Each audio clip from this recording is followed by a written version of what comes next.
I thought I was clever. I thought I had it all figured out. I was so wrong it nearly destroyed me. Looking back now, sitting alone in this empty house that feels more like a tomb than a home, I can trace exactly where my life went from predictable to ruined. It started with boredom, that slow, suffocating kind that seeps into a marriage so gradually you don't notice until you're drowning in it. Mark was everything a woman was supposed to want. After 11 years of marriage, I could predict his every move. Home by 6:15, shoes off at the door, kiss on my cheek that had long ago lost any real feeling. "How was your day, honey?" he'd ask. The same question, the same tone, the same expectation of the same answer. We'd eat dinner, something sensible he'd compliment regardless of taste. Then he'd retreat to his home office to review spreadsheets while I cleaned up and wondered if this was all there was. He was an accountant, and God did it show in everything. He did. Our bills were paid 2 weeks early. Our retirement was mapped out to the penny. We had sex every Saturday night at 10:30, after the news but before we got too tired. Even our arguments followed a predictable pattern. Mild disagreement, rational discussion, compromise. Never raised voices, never passion, never anything that made me feel alive. I'd stare at him sometimes across the dinner table, this man who'd never hurt me, never cheated, never even looked at another woman as far as I knew. He was steady, reliable, safe, and I was dying inside from the tedium of it all. The worst part? I couldn't even properly hate him for it. How do you hate someone for being exactly what they promised to be? Mark never pretended to be exciting. From our first date at that sensible Italian restaurant with the reasonable prices, he'd been exactly this: careful, measured, predictable. I was the one who'd changed, or maybe I'd just finally admitted what I'd always known. Safety wasn't enough. Ryan walked into my life like gasoline meeting a match. He owned the marketing firm where I worked, though worked had become a loose term by the time things really started between us. Ryan Collins was everything Mark wasn't. 6'2" with shoulders that filled out his custom suits, salt and pepper hair that he wore slightly too long, and a smile that could make you forget your own name. When he laughed, people turned to look. When he walked into a room, the energy shifted. It started with lingering looks during meetings. Then coffee to discuss the Gloria account, he'd suggest. Then drinks after work, to celebrate landing the Morrison contract, he'd say. Each step felt natural, inevitable, like gravity pulling me towards something I couldn't resist. The first time he kissed me was in his office, door locked, city lights glittering through floor-to-ceiling windows. My wedding ring caught the light as I reached for him, and for a moment I hesitated. Then his mouth was on mine, and I couldn't remember why I'd ever cared about being careful. "You deserve more than safe," he whispered against my neck that first. Time and God help me, I believed him. The affair became my secret addiction. Hotel rooms with Egyptian cotton sheets. Champagne at restaurants Mark would consider overpriced. Weekend conferences that were really trips to his beach house where we'd spend entire days in bed, ordering room service, pretending the rest of the world didn't exist. I became an expert at deception. Slipping off my wedding ring became as natural as breathing. Into my purse at hotel room doors, into my pocket before entering Ryan's car. I crafted elaborate lies with the skill of a novelist. Late meetings with clients who didn't exist. Traffic jams I'd never encountered. Shopping trips that produced no bags. Mark never questioned any of it. He'd look up from his laptop when I came home hours later than promised. Hair carefully restyled, perfume reapplied to mask Ryan's cologne. "Work run late again?" he'd ask, already turning back to his screen before I answered. "You know how it is," I'd reply, hanging up my coat, the lie sliding off my tongue like silk. "The Morrison people are demanding." "You work too hard," he'd respond, the same concern in his voice he'd had for 11 years. "Don't let them take advantage of you." The irony of that statement should have choked me. Instead, it made me bolder. I started taking bigger risks, longer, lunches that stretched into afternoons, leaving my phone on silent when Mark called. Once I came home with my dress on backward, I'd redressed hastily in Ryan's office bathroom, and Mark didn't even notice. Ryan fed my hunger for excitement, like a drug dealer who knew exactly what his client craved. "You're wasted on him," he'd tell me, tracing patterns on my bare shoulder in another anonymous hotel bed. "A woman like you needs passion, adventure, not some guy who thinks a wild night is trying a new brand of decaf." I'd laugh, feeling sophisticated and desired, like I was finally the heroine of my own story instead of a supporting character in Mark's carefully planned life. The thrill wasn't just Ryan anymore. It was the deception itself, the double life, the danger of it all. Some nights I'd lie next to Mark, listening to his predictable breathing, and feel almost drunk with power. This trusting, simple man had no idea who I really was. I was a stranger in his bed, a ghost in his life, and he was too blind to see it. I felt clever, untouchable. Like I'd discovered a secret passage to a more exciting existence while keeping the safety net of my marriage intact. I told myself I wasn't really hurting anyone. Mark was content in his oblivious bubble. Ryan understood. This was just fun, nothing serious, and I was finally alive. I deserved both worlds, Mark's stability paying the bills, keeping life running smoothly, and Ryan's passion making me feel like a woman worth wanting. The justifications came so easily. Mark was boring. That wasn't my fault. Our marriage had become a business arrangement that happened to lots of couples. I was still young enough to want excitement. Why should I sacrifice that? The affair gave our marriage balance. I was actually happier at home when I had Ryan to look forward to. I deserved this. I deserved it all. Tonight, driving home from Ryan's apartment, I was thinking about the promises he'd whispered in my ear an hour ago. Something about a weekend in Vegas, just the two of us, consequences be damned. My wedding ring was still in my purse. I'd gotten lazy about putting it back on immediately. Mark wouldn't notice anyway. He never noticed anything, I was thinking. About Ryan's hands, his laugh, how easy it had become to fool my trusting husband.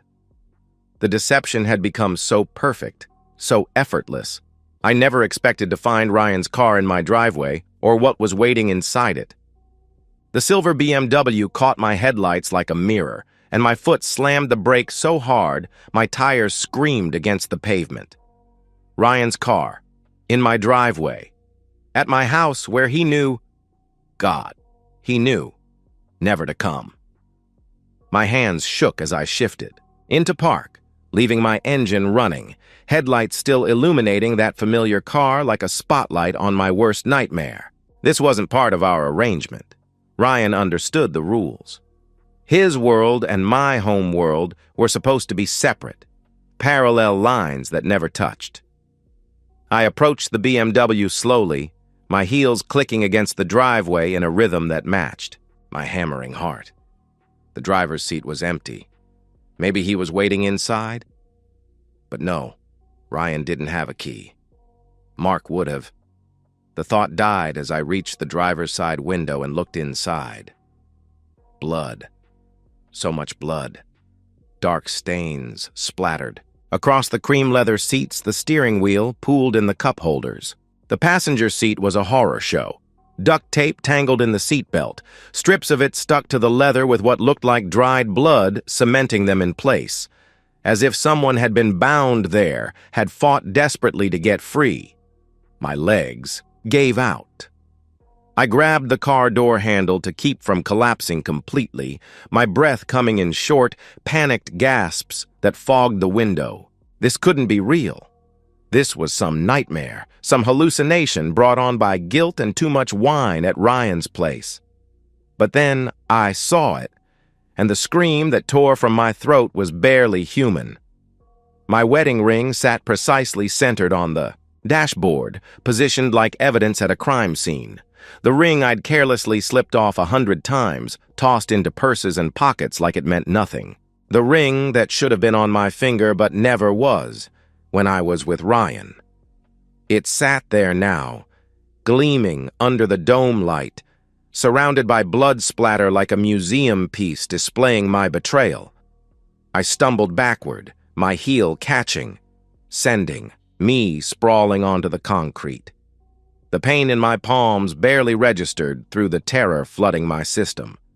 I scrambled to my feet and ran toward the house, Ryan's name dying on my lips as a new fear took hold. "Mark!" I burst through the front door, which I only now realized had been unlocked. "Mark, are you here? Mark?" The house answered with silence. I tore through every room, yanking open closets, checking the bathroom, even looking behind the shower curtain like a child checking for monsters. His office was empty, computer off, papers neatly stacked as always. Our bedroom was undisturbed. Bed still made from this morning. "Mark, please!" My voice cracked, echoing through the empty house. "This isn't funny. Where are you?" But even as I called out, I knew Mark would never do this. He didn't have a dramatic bone in his body. He'd never staged something like this, wouldn't even know how. My phone was in my hand before I consciously decided to call 911. The operator's calm voice felt surreal against my panic. "There's blood," I gasped. "In a car, in my driveway. My husband is missing and there's so much blood." "Ma'am, I need you to calm down. Are you in immediate danger?" the operator asked. I don't know, I cried. "Just send someone." "Please!" The next 20 minutes passed in a blur of flashing lights and uniforms. Police cars blocked the street. Neighbors emerged from their houses, robes hastily thrown over pajamas, watching my life implode from safe distances. Detective Morrison was the first to approach me after examining the car. She was younger than I expected, sharp-eyed with the kind of focused intensity that made me feel like she could see straight through my skin to every lie I'd ever told. "Mrs. Carter, I need you to tell me exactly what happened tonight," she said. "I came home and found the car," I replied, wrapping my arms around myself. "My husband is missing. I don't understand what's happening." "Whose vehicle is this?" she inquired. The question I'd been dreading. "It belongs to Ryan Collins, my boss." Her eyebrows rose slightly. "Your boss? And why would your boss's car be in your driveway?" "I don't know," I answered. The lie came out too sharp, too defensive. "When did you last see Mr. Collins?" She continued. My mouth went dry. "Earlier tonight, we were discussing a project." "At his apartment?" she pressed. The question hit like ice water. How did she know? "Yes," I admitted. "And your husband?" "This morning, before he left for the office." Detective Morrison studied me for a long moment. "Mrs. Carter, I'm going to need you to be completely honest with me. Is there anything about your relationship with Mr. Collins that might be relevant here?" The other officers were watching now, their expressions shifting from professional concern to something harder. I could see them adding up the pieces: boss's car, missing husband, nervous wife coming home late. My voice cracked. "We were having an affair." The admission hung in the air like a confession at a murder trial. Detective Morrison's expression didn't change, but something in her eyes sharpened. "How long?" she asked. 6 months, I answered. "Did your husband know?" "No. I didn't think so." "He never said anything," I replied. She made a note. "And now both men are missing. And there's blood in your lover's car, which is mysteriously in your driveway. Plus your wedding ring, which I assume you weren't wearing tonight, is displayed in the vehicle." The weight of how this looked crashed over me. Wife having an affair. Husband disappears, lover disappears, blood everywhere, wedding ring placed, like a calling card. I would never, I started. We'll need you to come to the station for a formal statement, Detective Morrison interrupted, her tone making it clear this wasn't a request. And we'll need to search the house. But Mark could be hurt somewhere. Ryan could be. Shouldn't you be looking for them? I pleaded. We are, Mrs. Carter, but right now, you're the only person who was connected to both missing men. You were having an affair with one while married to the other. And now they're both gone and there's blood evidence in your driveway, she explained. She didn't say the words, but I heard them anyway. You're our prime suspect. The police worked through the night, photographing everything, bagging evidence, treating my home like a crime scene. They found no signs of struggle in the house, no blood besides what was in the car.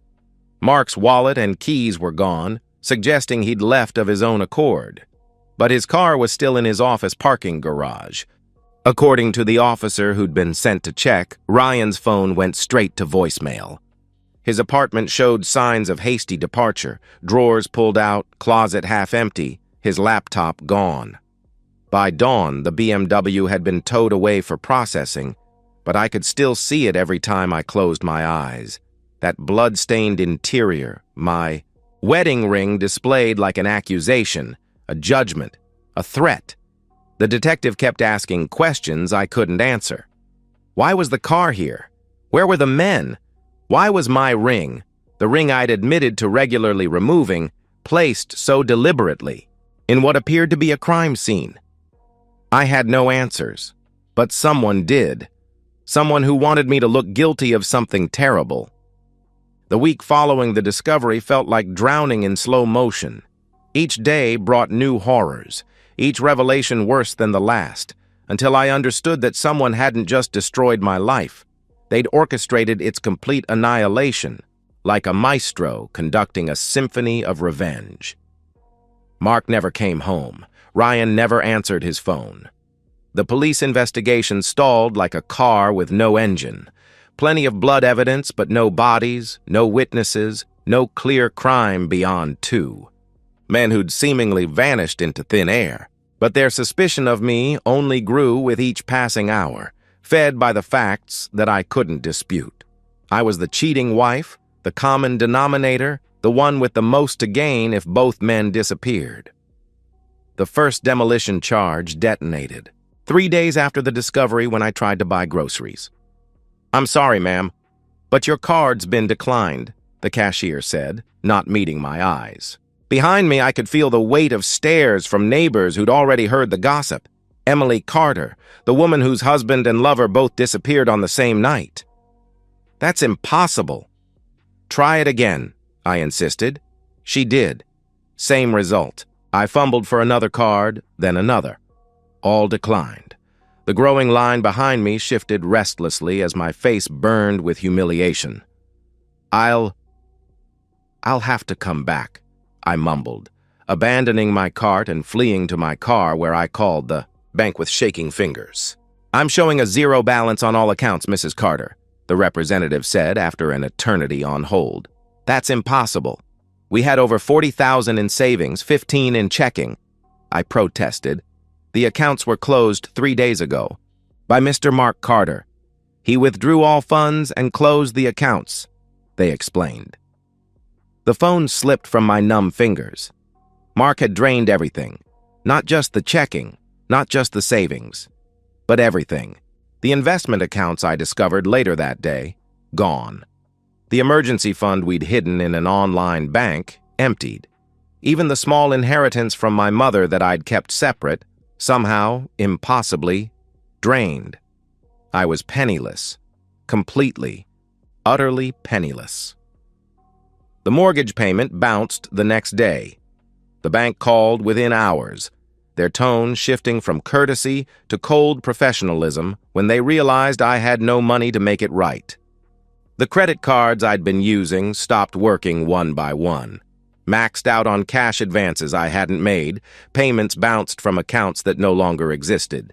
I sat at my kitchen table, surrounded by paper statements I'd printed in desperation, trying to understand how 11 years of financial stability had evaporated in less than a week. Every trail led to the same conclusion. Mark had systematically destroyed our financial life. But from where? How? The police said his credit cards hadn't been used, his phone was off, his car abandoned. Detective Morrison stopped by on day 5, her presence filling my doorway like a threat. "Any word from your husband, Mrs. Carter?" she asked. "You know there hasn't been," I replied. I couldn't keep the exhaustion from my voice. "Have you found anything?" "The blood in the car matches Mr. Collins's type, but without a body, we can't." "Confirm anything. No hospitals have admitted anyone matching either man's description. Mr. Collins's passport hasn't been used. Neither has your husband's," she reported. "So they just vanished?" I asked. Her smile was thin. "People don't just vanish. Mrs. Carter, someone knows where they are." The implication hung between us like a blade. After she left, I realized the house had become my prison. I couldn't leave without feeling eyes on me. Neighbors watching from behind curtains, whispering about the woman whose husband discovered her affair and disappeared. The local news had picked up the story. Love triangle mystery. 2 men missing, wife under suspicion. At night, the house transformed into something sinister. Every creak of settling wood sounded like footsteps. Every shadow through the curtains looked like a figure watching. I'd started sleeping with a knife under my pillow, though I wasn't sure who I was more afraid of, an intruder or Mark himself, because I'd begun to believe Mark was alive. More than alive, he was orchestrating this. The belief started with small things. My laptop webcam light flickering on when I wasn't using it. The feeling of being watched that grew so intense I'd covered all the mirrors, unable to shake the sensation that someone was on the other side. Once, I could have sworn I saw Mark's sedan drive slowly past the house, but when I ran outside, the street was empty. My phone rang at odd hours, 2:47 a.m., 3:15 a.m., 4:44 a.m., always from blocked numbers, always dead air when I answered. The landline we'd kept for emergencies would ring once, then stop, like someone checking if I was home. "Hello?" I'd whisper, into the darkness. "Mark? Is that you? Please, just talk to me." But there was never an answer. Just the dial tone and my own ragged breathing. Ryan's disappearance was different, but equally complete. His apartment had been cleared out, not professionally cleaned as I'd first thought, but hastily evacuated. His assistant said he'd sent an email about a family emergency and taking indefinite leave, sent the same night he'd disappeared. The timestamp was 11:47 p.m., after I'd left his apartment, after his car had appeared in my driveway with blood everywhere. I tried everything to reach him, called his brothers in Seattle. They hadn't heard from him. Messaged his ex-wife. She told me to lose her number. Even drove to his weekend house, finding it locked and dark with mail piling up. It was as if Ryan Collins had been erased from existence, leaving me holding the bag for whatever had happened in that blood-soaked BMW. By the end of the week, I understood the totality of my destruction. No money, no husband, no lover, no job. The firm had suggested I take unpaid leave while the investigation was ongoing. My reputation was destroyed, my neighbors avoided me, and the police circled like vultures, waiting for me to confess to crimes I didn't commit. But the worst part was the calculated nature of it all. This wasn't random bad luck or the natural consequences of my affair. Someone had orchestrated this with intimate knowledge of my life, my schedule, my weaknesses. They'd known about Ryan, about the affair, about my patterns of deception. They'd planned every move, timed every revelation, designed every detail to destroy me while making me look guilty. The house had become a monument to my paranoia. I'd pushed furniture against the doors, installed new locks with the last of my credit, kept all the lights on at night. But it didn't help. The feeling of being watched only grew stronger. The certainty that Mark was out there, somewhere, watching me unravel, savoring every moment of my destruction. I'd done this to myself, I knew. Every lie I'd told, every betrayal I'd committed, had led to this moment. But understanding that didn't make the punishment feel any less cruel or the mystery any less maddening. I was trapped in my own house, waiting for the next move in a game where I didn't know the rules, facing an opponent I couldn't see, serving a sentence for crimes that went deeper than just adultery. The silence had weight now. It pressed against my eardrums, filled my lungs, made the empty house feel like it was slowly suffocating me. 2 weeks since the discovery, and the quiet had become a living thing that reminded me every second of what I'd lost, or what had been taken from me. Sleep was a memory from another life. I'd given up on the bedroom. Too many shadows. Too many angles where someone could be watching. Instead, I curled on the couch, wrapped in a blanket that still smelled faintly of Mark's cologne, jumping at every sound the house made in the darkness. The curtains stayed drawn day and night. I'd tried leaving them open once, but the feeling of being observed grew so intense I'd yanked them closed with such force I'd torn one from its rod. It hung there now, crooked and pathetic, like everything else in my life. My phone sat silent on the coffee table. No one called anymore except debt collectors and Detective Morrison, who'd grown increasingly frustrated with my lack of new information. Friends had distanced themselves. Susan claimed she needed space to process. Jennifer said her husband didn't want her involved in drama, and Patricia simply blocked my number. I'd become social poison, the woman everyone whispered about, but no one would actually help. The house felt different now, corrupted by Mark's absence and my guilt. His office door stood open, the room exactly as he'd left it, papers still arranged in his obsessively neat stacks.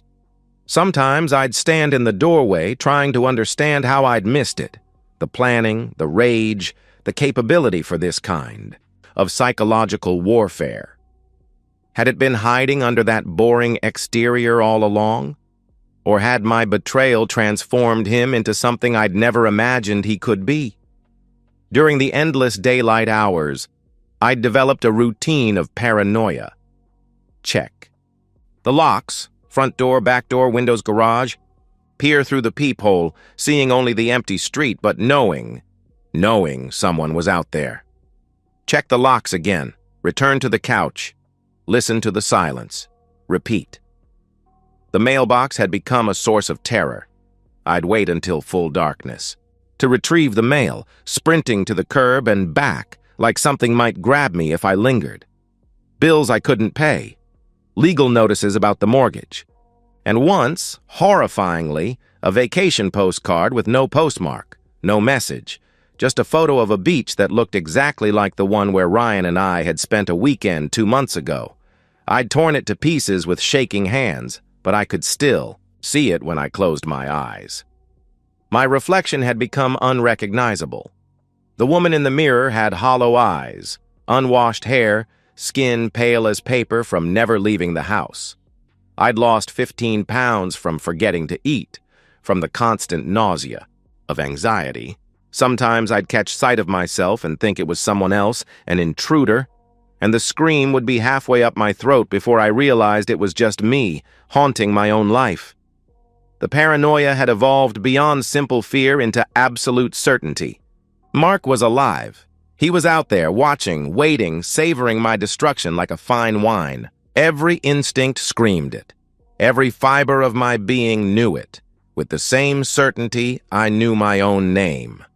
I'd see shadows moving past the windows, too quick to be wind, too deliberate to be imagination. A figure at the edge of my vision that vanished when I turned. Once, I was sure I saw Mark's car parked 3 houses down, just sitting there in the darkness. I'd grabbed the knife from under my pillow and crept outside, but the street was empty, leaving me standing in my pajamas, armed and insane-looking, while Mrs. Gloria watched from her window and probably called the police again. They'd stopped, responding to my calls about prowlers, about strange noises, about feeling watched. Detective Morrison had told me bluntly that without evidence, without sightings confirmed by anyone but me, there was nothing they could do.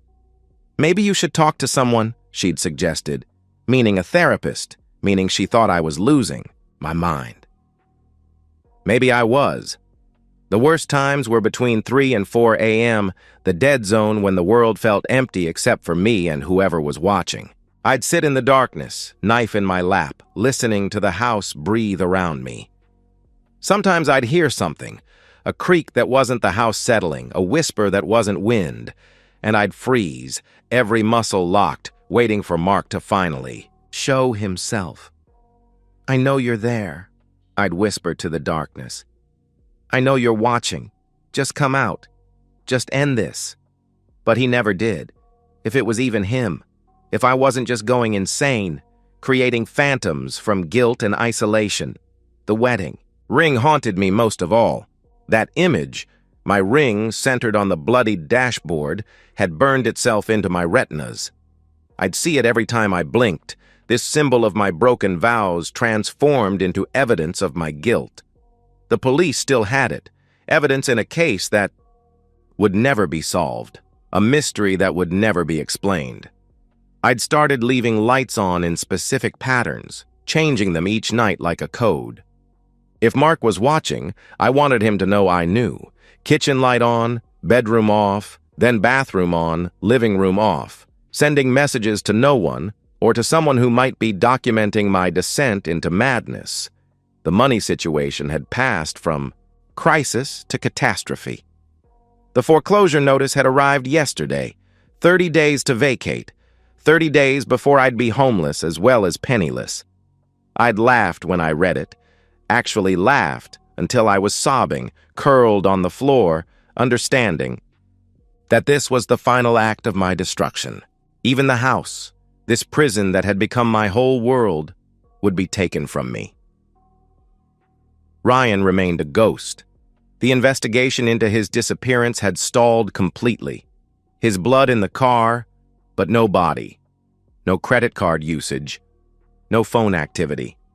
The business was being run by his partners, who'd made it clear I was never to contact them again. The police theory was that he'd fled after some kind of altercation, but I knew better. Whatever had happened to Ryan, Mark was behind it. I was certain of it the way I was certain the sun would rise, even if I couldn't prove it, even if no one believed me. Sometimes, in my more lucid moments, I could appreciate the genius of it. Mark had destroyed me without laying a finger on me, without showing his face, without leaving a single piece of evidence that pointed to him rather than me. He'd turned my affair into a weapon that destroyed my entire life, leaving me alive to suffer in the wreckage. Other times, the paranoia would surge back, and I'd be convinced he was in the house with me somehow.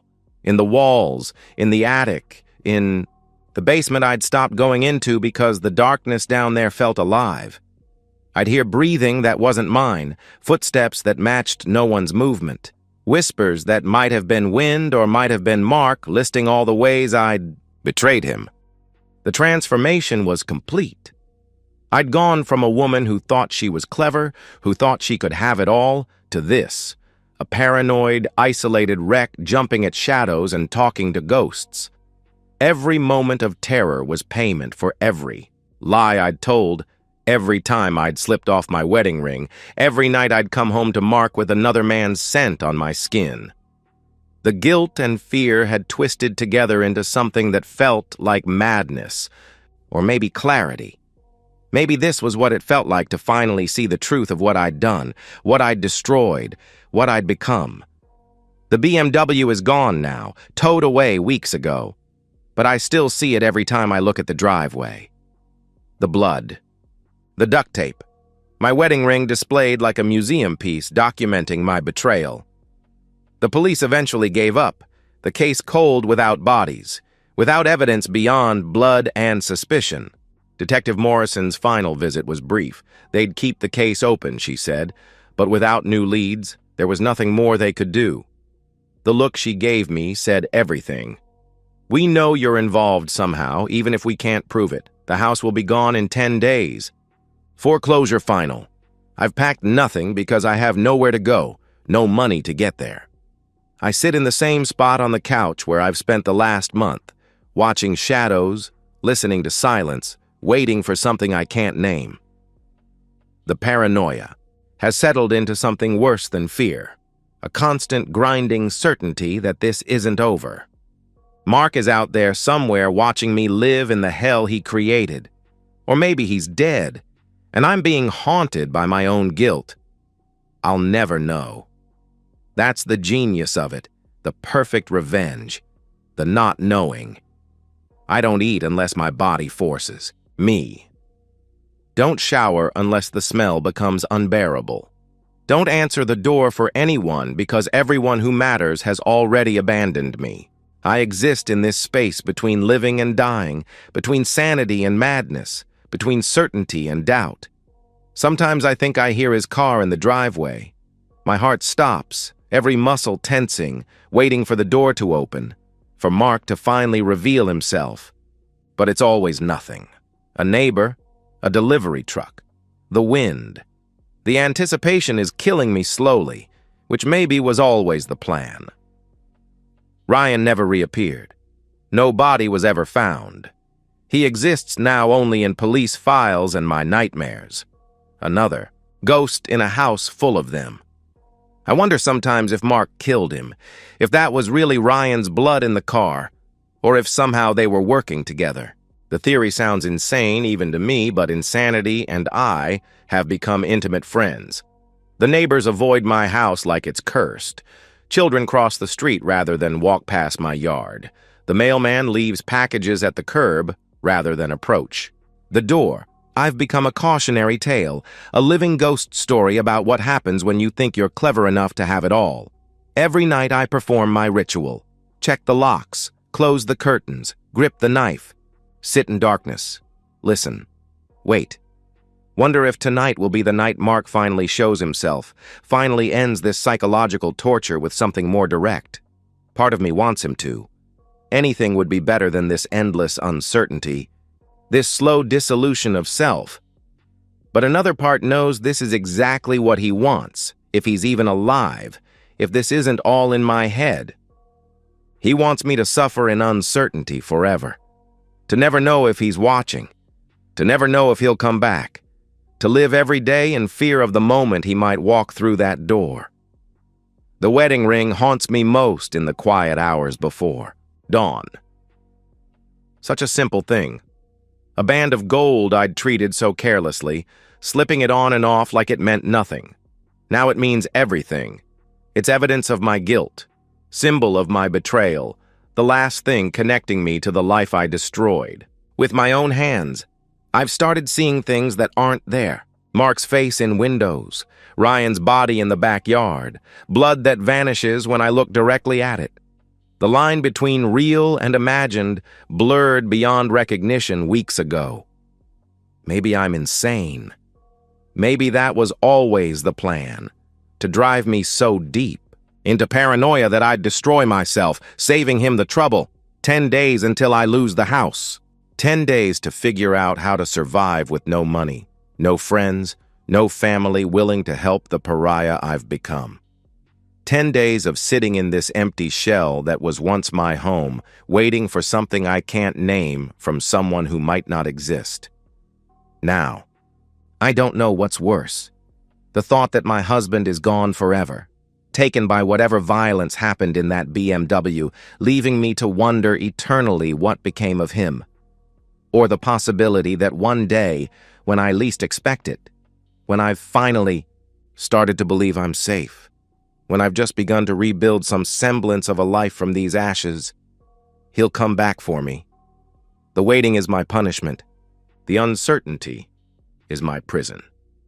And somewhere, maybe, Mark is watching me serve the life sentence he designed.